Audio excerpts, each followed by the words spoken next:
Hello, welcome to another lockdown reading. Now, it's been quite an interesting week this week because I've had a piece of short fiction published in a new charity anthology called Yorkist Stories, compiled by Michelle Schindler. But today I'm going to read to you again from my work in progress, currently called King in Waiting. Now, as last week, if you haven't read the previous book, The King's Man, there may be one or two spoilers, so you might want to look away now, as they say. But if you're sticking with it, I will simply say that Matthew Wansford has gone for a ride in the countryside outside the city with two of his friends. We took our time, picking a path that wound slowly, steadily upwards, rather than heading straight up the steeper slopes.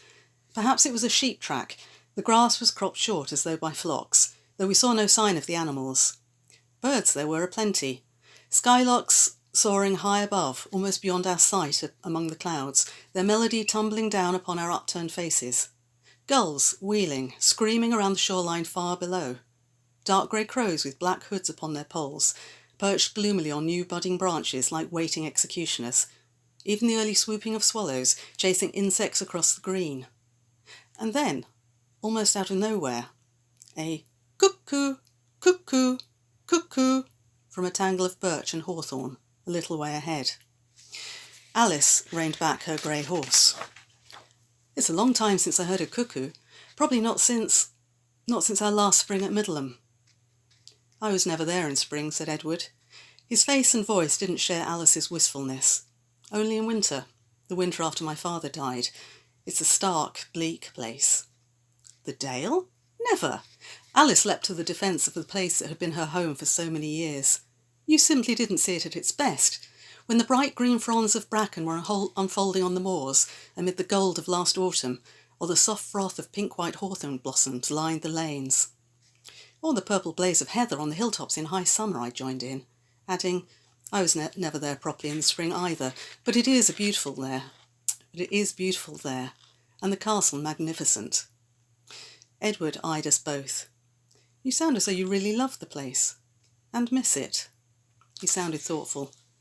My father told me how much my Uncle Richard liked it there, more perhaps than royal houses elsewhere. He used to laughingly call it the Windsor of the North. And understandably so, shot back Alice. I have known both places.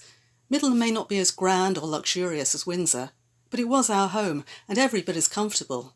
And we always received a good welcome, and could always trust those about us there. Edward gazed back across the wide vista of the sea, spread out before us, greying now under the gathering clouds. I too was fond of Ludlow when I lived there. They were happy times. But returning to Windsor or Westminster always felt like coming home. That's because your family were there, your real family, your mother, father, brothers and sisters, not just your uncle. It's the people who make a real home, not just a place. Alice, orphaned at 7 years old. King Richard and Queen Anne, their little son Ed, the family she had known best. It was my turn to reach out a hand and pat her arm. For once she did not shake it off. Did Edward see? Was that why he said to me, a tight smile upon his face, "And you, Matt, do you too long to be back at your real home?" I was not quick enough to place a mask upon my face, but what he saw there, as I withdrew my hand from Alice's arm, made him say swiftly, "I'm sorry, Matthew, I should not have asked. I suppose it's been a long time for you too, and as difficult." Cuckoo, cuckoo, cuckoo. The calls broke upon us again. Alice wheeled her mount about towards the sound. "I think it's over there, in those trees," she said, pointing 40 or 50 yards to our left. "Do you think we'll be able to spot it?" "They're supposed to be shy birds," said Edward, also looking steadfastly away from me. "But we can but try." "Perhaps we can see it stealing the other bird's nest to lay its eggs in." "Nay," said Edward, spurring his horse towards the trees where the caller was concealed. "My tutor said they only call like that when seeking a mate. There will be no egg-laying just yet." As the three of us came up to the stand of birch, a confusion of fluttering rustled the new leaves in the heights of the trees, and we caught just a glimpse of a sizable drab-brown bird as it flew off, its long tail fanned behind it.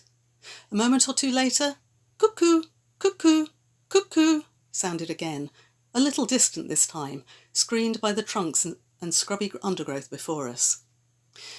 We guided our horses round the copse and up the grassy slope towards the next group of trees as the monotonous call rang out once more. Try as we might, we could not see the bird perched among the peeling silver-white bark of these trees, or the unfurling green at their tips. Then, cuckoo, cuckoo, cuckoo. Fainter now, it had fled further on, up the headland, in its desperate search for an answering call that did not come. Edward led us again, trotting now despite the steepening slope and the roughening rocky ground. The short turf between the stones echoed hollow beneath our horses' hoofs. The bird's call came again from the clump of trees and bushes on a stony shelf just above us, and once again a flitter of brown wings, and it was off. Edward laughed as we paused in our chase. He may not yet have attracted a mate, but he has found 3 willing followers. Or 4. His gloved finger pointed at Shadow, Alice's hound, nosing eagerly among the rocky outcrops about us before dashing off ahead the way the cuckoo had flown. We followed again, more slowly this time, as the track became still steeper, stones crunching and skittering underfoot. To either side, craggy boulders rose, hemming our way so we could not turn our path aside. Up ahead, the grey, rocky, almost canyon reached up to meet the grey, lowering clouds, almost fog now, and it struck me that we must be nearing the very summit of the headland. "Take care, Edward," I called. "How do we know there are no cliffs ahead?" He glanced back at me, ready with another laugh, recalling to my mind his recklessness in the city that morning. "Do not worry so much, Matt. I shall be careful. I'm sure there's no danger here. Come on, Alice, let's race to—" And he raised his heels to rake his spurs across his horse's flanks. And at that point, I'm going to stop. And you can wait until the book is published before reading what happens next. But I hope you'll join me for another lockdown reading at some point, or possibly from another of my books. Take care. Bye-bye.